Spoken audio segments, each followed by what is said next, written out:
Hay mga kalulu, natikman nyo na ba yung kulani ni Ate Minerva? 3 beses niluluto para hindi malansa.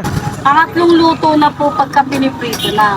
Tapos ito yung nagdadala dito, yung suka niya na may halo ng iba't ibang klaseng prutas. Halo-halo po kasi siyang prutas. Halo-halong prutas. Meron din siya ditong tindang baga. Grabe, panalo. Masarap yung suka niya. Saka yung baga niya, walang lansa. Masarap. Kaya kung kilala mo si Ate Minerva, share mo naman yung video. Kung hindi pa, tara, puntahan na natin. Yun, Ate Minerva, tanong ko lang, ano yung mga tinitinda mo dito? Baga, taba, kulani, tsaka tubo. Baga, taba, kulani, dugo. Opo. Yun. Magkano naman sa kulani niyo? 10. 10 piso. Sa dugo, Ganun din po. 10. Sa baga, 20. 20 pesos. Isang basong ganito. Opo.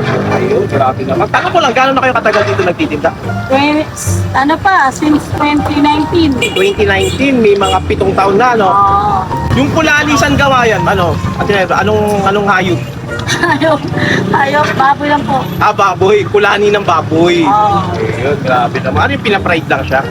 Hindi po, bukod sa pinapride po siya, pangatlong luto na po pagka piniprito na. Ah, may proseso. O may proseso po. Paano yung proseso niyo po?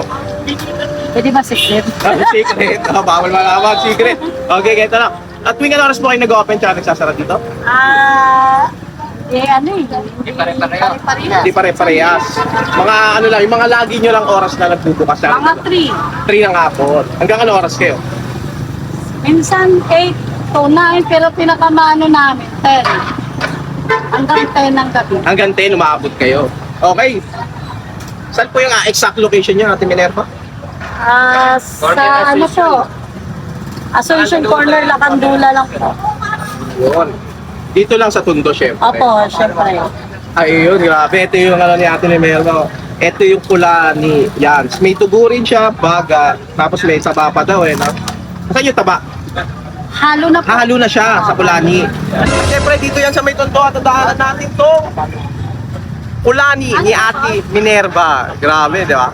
Actually, parang tagal na akong di nakakatikim nito. Parang, ano na yan, 20 years na eh. Tikman natin. Ayun, grabe. Ito yung sausawa. Kaya, sundan mo ko. Yan. Ang kulit na sausawa niya dito. Kita mo naman. Ang lapot, sabi ni Ate Minerva, halo-halo siyang mga prutas. Ganun yung suka niya. Tignan mo, pre, pakita mo. Ayun, oh. 20 po. Dito na Ang kayo. lapot na suka niyo. Oh, pa natin yung kulani. Oh. Oh. Sige na, Kuya Bong. Yung suka niya manghang, ang sarap. Si Ate Chik sa'yo eh. Tapos yung lasa niya, yun nga prutas. Halo-halong prutas yung lasa niya. Ano ko nga yung number mo? Unlimited suka yan, oh. Oo nga.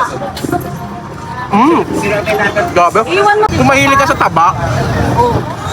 tapos kulani kung alam mo yung lasa ng kulani, sarap. Hindi siya malansa. Tatingin natin mukhang malansa pero hindi siya malansa. Sarap. Ito yung baga niya, 20 pesos lang. Ito maganda dito, yung suka niya, no?